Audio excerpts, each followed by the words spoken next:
जामखेड शहरात 26 फेब्रुवारीच्या रात्री घरफोडीचा धक्कादायक प्रकार घडला होता. मात्र स्थानिक गुन्हा शाखेच्या जलद कारवाईमुळे या प्रकरणाचा छडा लागला असून 7 आरोपींना अटक करण्यात आली आहे. पोलिसांनी 17.45 लाखांचा मुद्देमाल जप्त केला असून उर्वरित 3 आरोपींचा शोध सुरू आहे.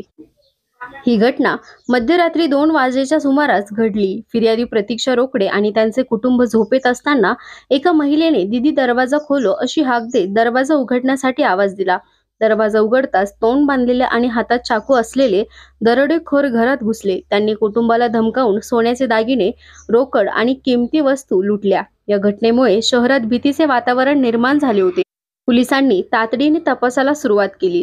गुप्त माहितीच्या आधारे पोलिसांना आरोपी धाराशिव जिल्ह्यात लपल्याची माहिती मिळाली. ते पुन्हा जामखेड परिसरात येणार असल्याने 1 मार्च रोजी जामखेड खर्डा रोडवर सापळा रचण्यात आला. संशयास्पद 2 गाड्या असल्यावर पोलिसांनी कारवाई केली आणि 7 आरोपींना अटक करण्यात यश मिळवलं.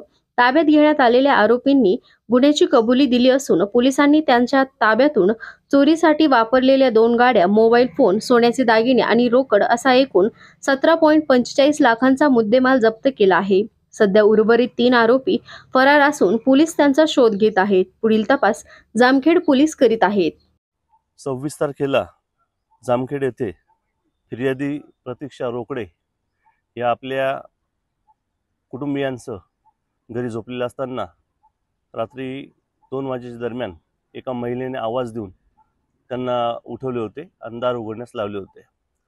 दार उघडल्यानंतर लागलीच त्यांच्या मागे 7 ते 8 जणांच्या टोळीने येऊन घरात प्रवेश केला होता व त्यांना चाकूचा धाक दाखवून त्यांच्याकडनं साधारण 8 तोळे सोन्याचे दागिने व 50,000 रुपये रोख रक्कम पळवून नेलेली होती आणि दरोडा घातलेला होता. गुन्ह्याचं गांभीर्य लक्षात घेऊन जिल्ह्याचे पोलीस अधीक्षक श्री राकेश ओलासर यांनी स्थानिक गुन्हे शाखेला सदरबाबत तपासाच्या सूचना दिलेल्या होत्या.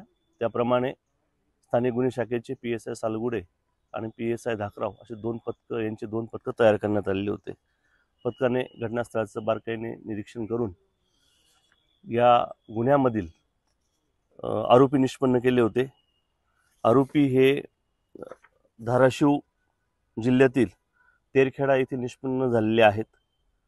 या आरोपितांमध्ये अनिल पवार यांच्यासह एकूण साधारण 8 आरोपींना ताब्यात घेण्यामध्ये स्थानिक गुन्हे शाखेला यश मिळालेलं आहे. त्यांनी गुन्ह्यात वापरलेली स्कॉर्पिओ इर्टिगा तसेच 5 तोळे सोनं हे त्यांच्याकडून रिकवर करण्यात आलेलं आहे.